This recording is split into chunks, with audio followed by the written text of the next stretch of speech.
آخری دو صورتیں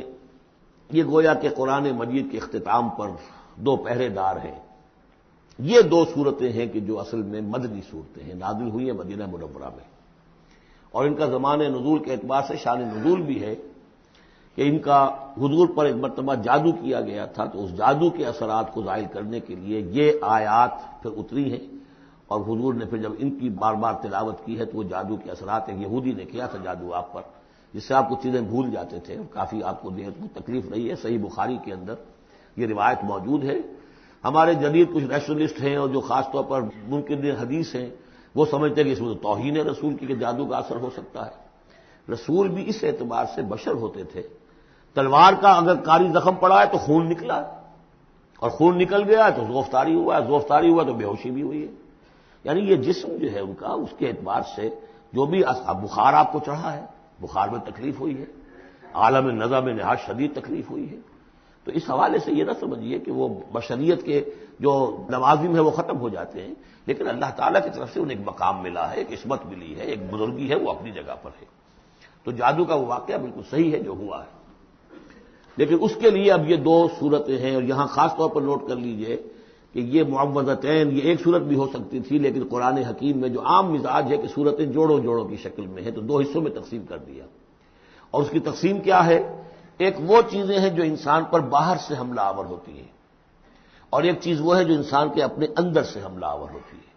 ان دونوں کو دو علیحدہ چیزوں میں رکھ کر اور سکھایا گیا ہمیں کہ تم ہمیشہ اللہ کی پناہ طلب کرتے رہا کرو ان چیزوں کے اثرات سے، ان چیزوں کے اثرات بد سے اپنے آپ کو بچانے کے لیے۔ بسم اللہ الرحمن الرحیم، قل اعوذ برب الفلق، کہو کہ میں پناہ میں آ گیا صبح کے رب کی۔ فلق، فلق ویسے تو یہ لفظ ہم پڑھ چکے ہیں سورہ انعام میں، فالق الاصباح، رات کی تاریکی کا پردہ پھٹتا ہے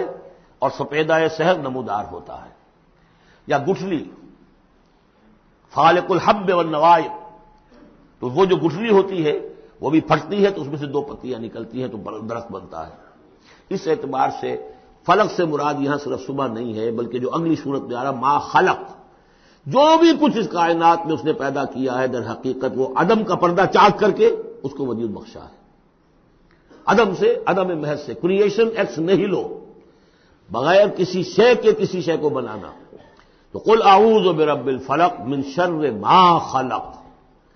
میں پناہ میں آتا ہوں اس کی تمام مخلوقات کی پناہ سے۔ اب آپ غور کیجئے، مخلوق ظاہر بات ہے خالق کی طرح کامل تو نہیں ہو سکتی، مخلوق کے اندر کوئی نہ کوئی پہلو جو ہے وہ کمی کا، تقصیر کا، نقص کا رہ جائے گا، تو گویا کہ ہر مخلوق میں شر کا پوٹینشل ایلیمنٹ موجود ہے۔ یہ دوسری بات ہے کہ اللہ تعالیٰ کسی کو سہارا دے دے، کسی کو تو اپنی طرف سے عصمت عطا کر دے، اپنی طرف سے خصوصی پروٹیکشن عطا کر دے، پوٹینشلی خلق جو ہے وہ گویا کہ مستلزم ہے، اس کے ساتھ شر کے اندر کا پہلو موجود ہوگا۔ قل اعوذ برب الفلق من شر ما خلق، یعنی وہ شر جو ہے خود اپنی جگہ پر کوئی علیحدہ مستقل وجود رکھنے والی شے نہیں ہے، بلکہ وہ شر جو ہے خلق کے اندر جو کمی کا پہلو ہے، جیسے ہم نے انسانوں کے بارے میں پڑھا، خلق الانسان من عجل، انسان کی سرشت میں جلد بازی ہے، خلق الانسان ضعیفا، انسان کمزور پیدا کیا گیا ہے۔ جو اس کا فطرت والا پہلو ہے، جو روحانی پہلو ہے، وہ تو ہے انا خلقنا الانسان فی احسن تقویم، لیکن جو یہ حیوانی پہلو ہے اس کا جو مادی وجود ہے، اس میں تو ضعف بھی ہے۔ ان الانسان خلق ہلوعا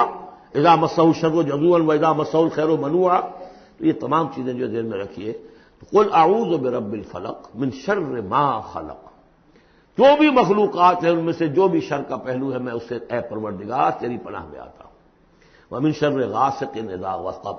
خاص طور پر یہ رات کو ڈھانپ لینے والی جو ہے رات، اندھیرا،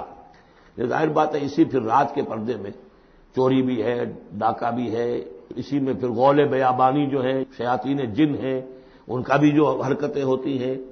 پھر یہ ساری چیزیں جو ہے اسی کے سلسلے من شر غاسق اذا وقب، سانپ بچھو وغیرہ بھی اسی وقت نکلتے ہیں۔ ومن شر النفاثات فی العقد، اور جو عورتیں گانٹھیں باندھ کر پھونکے مارتی ہیں،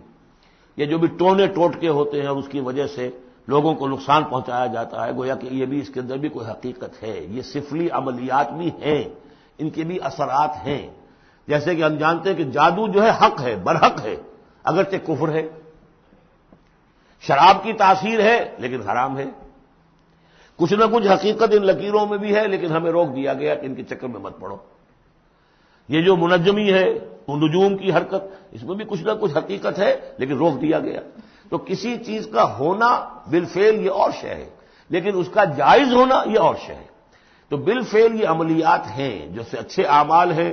اور ان کو جو ہے کوئی اچھے اوراد ہیں، اچھے وظائف ہیں، تو ان کے کچھ اثرات جو ہیں اچھے ہو سکتے ہیں۔ اسی طریقے سے اس قسم کی چیزوں میں جادو کے کلمات ہوتے ہیں، ان کی بھی تاثیر ہے۔ اور وہ جو عورتیں جو ہے وہ جادو کرتے ہوئے، جس کو ہم کہتے ہیں کہ وہ تعویذ گنڈا وغیرہ جو ہوتا ہے، پھر وہ اس میں پھونکے مارتی ہیں، تو اللہ تعالیٰ سے میں ان کے شر سے بھی پناہ چاہتا ہوں۔ وَمِن شَرِّ حَاسِدٍ إِذَا حَسَدَ، اور حسد کرنے والے کے شر سے بھی میں اللہ کی پناہ طلب کرتا ہوں، جبکہ وہ حسد اپنا استعمال کرے۔ اگر حسد ہے دل کے اندر ہے تو بات اور ہے، حسد کو بروئے کار لائے وہ،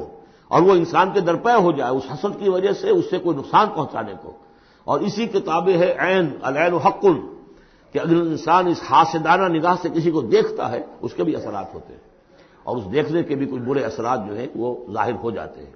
تو یہ تمام چیزیں اپنی جگہ پر ہیں، لیکن ان سے پناہ کرنے کے لیے آپ لمبے چوڑے کوئی اور سلسلوں میں نہ پڑیں۔ یہی معوذتین اللہ نے جو محمد رسول اللہ کو تلقین فرمائے، سارا دار و مدار ان پر ہونا چاہیے۔